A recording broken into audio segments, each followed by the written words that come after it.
What's going on, guys? Mike here, and welcome back to another video. So today we're unpacking the latest annual report of SmartCentres. Now, you may already be an investor or you're looking to invest in the SmartCentres, and in today's video, we're going to be looking over a number of different topics. Few of those will be their dividends. So is the dividend safe? What is the dividend payout ratio? Has SmartCentres been increasing? Are they decreasing, or is their dividends, stagnant, not keeping up with inflation, and so much more? So if that interests you, definitely stay tuned and let's get right into it. So starting things off with the fourth quarter highlights, I just want to draw your attention to the 98.5% occupancy rate. Now, this may not seem like a crazy thing as a highlight, but it is higher than other REITs. So if you notice in my past videos, or if you just look at other REITs, I do find that there's more of a trend of like 96 to like 97 percentile. But yeah, SmartCentres coming in at the 98.5, which is all positive news. The more SmartCentres rents out, the more is returned to investors. So always a positive thing. Also, too, during this quarter, they executed 84,000 square feet of new leases. Again, the more square footage leased out, the more that contributes to the REIT. So again, this is positive news, as well as this is probably the biggest thing that I wanted to focus on here, which is their rental revenue increase on average is 5.3% on expiring leases. So this is really good news. I think right now, I think in Canada, our inflation is around 3 or maybe 2.9%. So this is above the inflational cost of living right now. So that's positive news. News means we're kind of just getting a little bit further ahead. So just all kind of important metrics is to just kind of take note.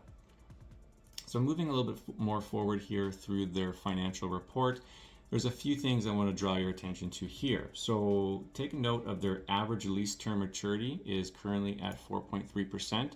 And then I want you to compare that to the average weighted term of debt, basically their mortgages, at 3.6 years. So typically, if this was what I saw when we were back in like 2022, when the interest rates were just about to kind of take off and drastically increase, this would have been a concern of mine, because what this tells me is that their mortgages, or the bulk of their mortgages, are going to expire more before their leases expire. So that would mean that they would have probably an increase in mortgage costs, but they wouldn't have the opportunity to increase their leases to be staying ahead of their operational costs. Now, in this current cycle, we kind of are, I think, at the end of the interest increase cycle. So I think this is kind of a lesser of a concern.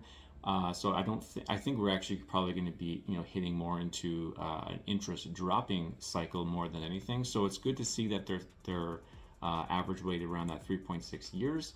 But it does mean that, I do personally like to see these more in line with each other, just so that, in any situation where interest rates are driving up again, that they have the opportunity to drastically increase their rental at the same time. So just something to kind of take note of. I don't look at this as too much of a negative now, because we're going to be going into a decrease in interest rates. So take it for what you will. So the other thing I do kind of want to look at here is their payout ratio. And you can see back here, their payout ratio currently coming in at the end of 2023 at 93%. Now, very high. Now, if you look at 2022, they were at 98.6%. So this still continues to be a concern of mine. When you look at the other videos that we just did, like on RioCan, and they come in at around, I think that was at 62%. This is substantially higher, right? So this does warrant concern. This shows that if things go south for SmartCentres, that there's a high probability that they will need to decrease their dividend payout. Now, I do want to stress, though, that like RioCan also went through this scenario a few years ago. They decreased their payout, but I think that they did it at the right time, because, of course, it really put them in a really good position post-interest rate increases. Now, every time that a decrease happens in dividends, it obviously has a negative effect on the REIT itself. Now, As a long-term investor, it may not be a bad idea for them to decrease it if they can't get their payout ratio under control. But as a new potential investors that are maybe looking at SmartCentres, this is something that I definitely want to highlight that is of concern. So just so you guys are aware, right? One thing though, like we were talking about their rental release increases, you can just see here from 2022, they went from 804 million all the way up to 834 million. So in comparison to RioCan, the REIT that we just evaluated, this definitely has a further increase compared to RioCan. So that is good to see. RioCan has seemed to have a very small increments of increase on their rental revenue. But again, they're in much better shape because they have their payout ratio in that 62 percentile. So just some comparables there for you guys. Before moving any further, I do want to make a quick announcement on the channel. So over the course of about 4 or so weeks, I've been getting a pile of private messages, on like Reddit, or just a lot of questions being asked in the comments on the videos, which is awesome. But I do want to announce that I've officially created a Patreon page where I will be offering my services for a very low fee of $5 a month, where I will be able to provide you guys one-on-one coaching, whether that's, how do you get started with DIY investing, what ETFs to buy, how to construct a portfolio that meets your guys' risk tolerances. It could go as far as like how to budget, how to create a plan on, how much do I need for retirement if I wanted to have this type of lifestyle, so on and so forth. So if that interests you, definitely head over to my Patreon and check it out, guys. All right, guys, getting back to SmartCentres, and now we're going to be looking and diving into the dividend history. So looking at my screen, you'll notice over the last 10 years, yes, they have in fact increased their dividends from 13 cents per share all the way up to 15 cents per share. But it isn't exactly good news.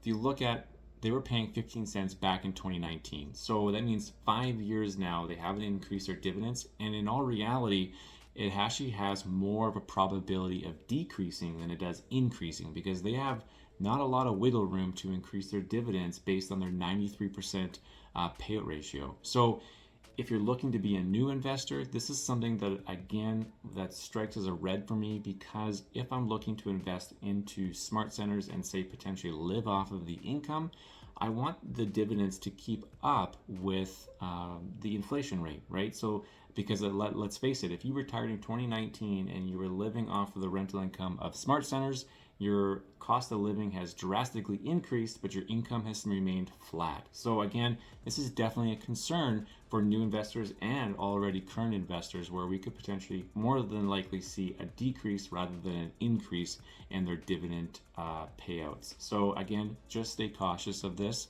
Over time, this should hopefully level itself out. All right, so now moving into the development section of the video, I just want to highlight how they do have a high number of self-storage units going in their development. So I actually tried looking in their annual report to kind of see if there was a forecast of maybe what the potential revenue could be from these things. If you guys have any information on it, definitely link it below in the comments, because I'm definitely very interested in this because I couldn't find it. But the main directive within SmartCentres is obviously to diversify their portfolio. So they got, mixed, they have like retail, they have office, they have self-storage, they have residential. So that's all good news in regards to like buying into a REIT and having a diversified portfolio of multiple different areas of generating revenue. So again, I was looking for the breakdown of their revenue, their per kind of sector revenue, but I couldn't find it. So if you guys have it, definitely share it. I'm going to pin it on this video, and just so everyone can see.